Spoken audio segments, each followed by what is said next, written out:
Hei, kas teil on olnud kunagi tunne, et mega palju on teha, aega nagu poleks ja tegelikult kui aus olla, siis päriselt nagu ei viitsi ka? Siis püsi minuga, sest täna ma räägin sellest, kuidas põhimõtteliselt päev läbi vaadata Netflixi, nii et kõik kohustuslikud asjad oleksid ikkagi tehtud. Mina olen Laura ja mina teen iga päev midagi sellist, mida ma tahan teha, mitte midagi sellist, mida ma pean tegema. Ära unusta subscribe ida, et olla ka meie uute videotega kursis.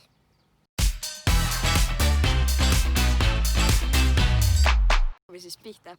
Esiteks, pane kirja kõik asjad, mis on vaja ära teha. Näiteks toakoristus, koolitunnid, kodused tööd või e-mail kellelegi. Oluline on siinjuures ka ära märkida, millal on nende asjade tähtajad.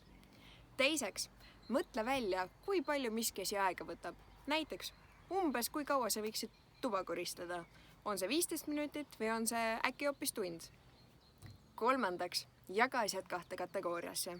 Ühed asjad, need, mida sa kindlasti ära tahaksid teha, ja teised, need, mida sa väga ei viitsi või ei taha teha.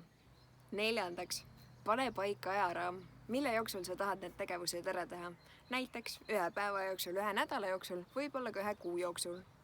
Minu soovitus on, jaga nädal päevadeks ja päev tundideks ja seejärel planeeri, mida sa mingis ajavahemikus ära teed.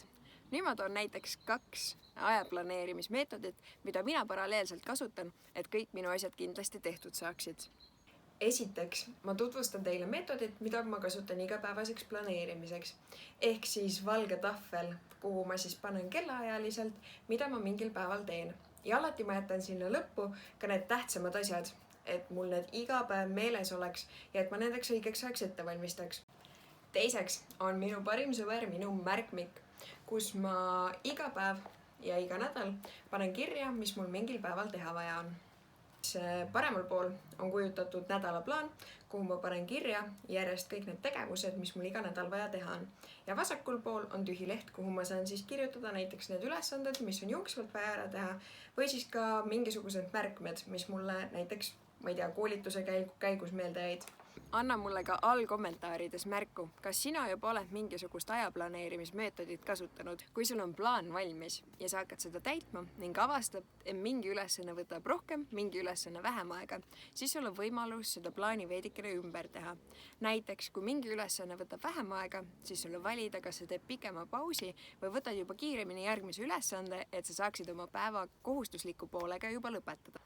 Selline planeerimine on mind vee peal hoidnud, et ma oma töödesse ja tegemistesse ära ei upuks. Proovi ja katseta, mis sul toimib. Subscribe'i meie kanalile ja mina lähen nüüd oma järgmist nädalat planeerima. Tšauki!